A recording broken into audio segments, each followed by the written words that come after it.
And we are back here on Open. According to a survey on post-military employment, nearly 2/3 of veterans say they faced a difficult transition to civilian life. Now, however, workshops and tutorials are in place to help vets throughout their transition.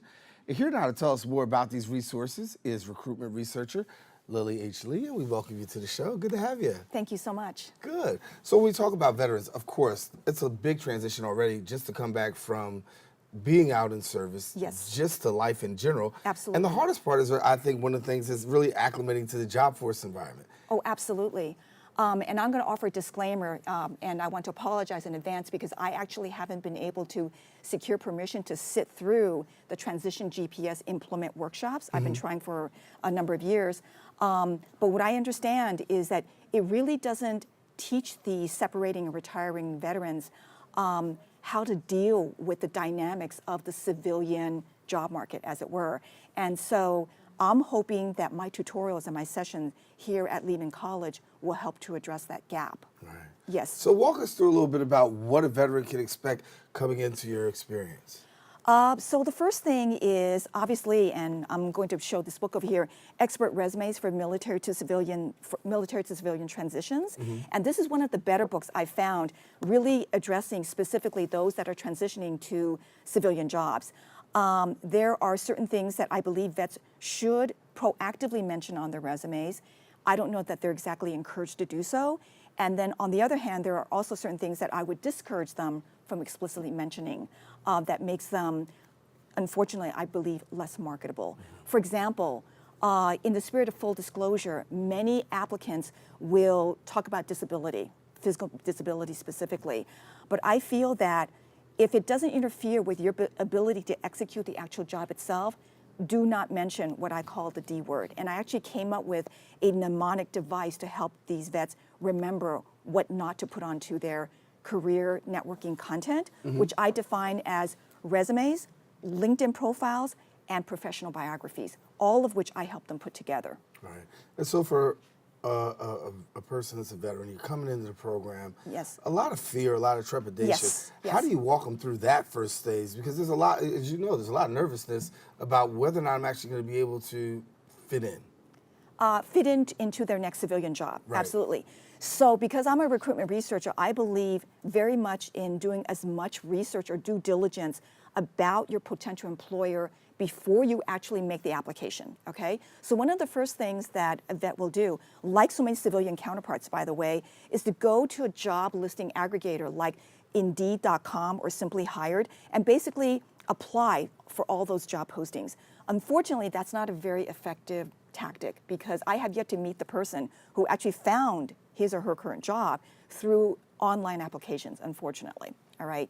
So I would recommend that you actually research companies that produce the products or provide the services that match or closely match your MOS, military occupational specialty or classification, all right? There are a number of websites that help you actually identify those specialties in the civilian world where there would be a good match with your military specialty, all right?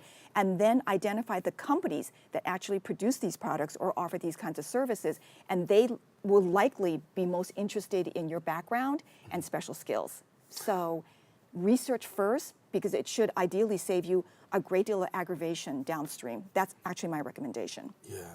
You recently served as a contributing editor and Yes. to 100 questions and answers about veterans. So here it is. There it is right there. Yes, it's my claim to fame. So some years ago, a friend of mine, Joe Grimm, who's editor-in-residence at Michigan State University School of Journalism, we were catching up and talking about what he's working on, and he's actually overseeing a series that he calls Bias Busters, all right? And basically, it talks about specific demographics in the U.S. that face prejudice or ignorance and all that. And I was talking to him about, well, what about veterans? Because they're so misunderstood.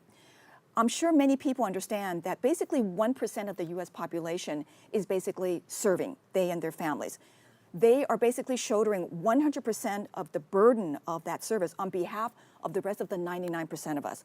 So when politicians and other public figures talk about the 1% of America, in my mind, it is the veterans and their families. And it's hard for us civilians to understand the service and sacrifice that they make on our behalf, but this is a reminder that freedom is not free. So I, as a longtime New Yorker, especially in the wake of September 11, am profoundly grateful for their service in keeping us all safe and safeguarding our freedoms, all right?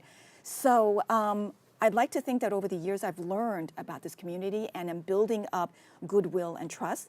So what I do is, here at Lehman, mostly on Sunday afternoons, I meet one-on-one with these vets because everyone is different, and I'm happy to run workshops and seminars for larger groups, but usually one-on-one, and it's coordinated through the Office of Veterans and Military Affairs, which is overseen by Luis Sotero Rodriguez, great guy. He himself is a vet, and there's also a Veterans Club here at Lehman College, and so these meetings are set up, and I basically hear from the vets themselves. What are you looking for? Is it an internship for a specific time period or a job after you graduate? And then we go through the process of, first things first, it's your resume. You show me your copy, I'm gonna walk you through, offer you suggestions and critique it, because in my time as a recruiter and sourcer, which is what my industry calls it, a recruitment researcher is known as a sourcer. I have literally plowed through thousands of LinkedIn profiles and thousands of resumes in my time. Yeah, and so we want to make sure the veterans take advantage of it now. So absolutely. So Lily, thank you so much for coming and sharing with us. We're going to give the information out right now. Yes. Now, if you're a veteran that wants more information, you may contact Lily at the email below. And then also, we got to take a quick break. We're going to have more show coming up after this. But thank you, Lily, for coming and being with us. My pleasure. All righty, Lily Lee. We'll be right back right after this.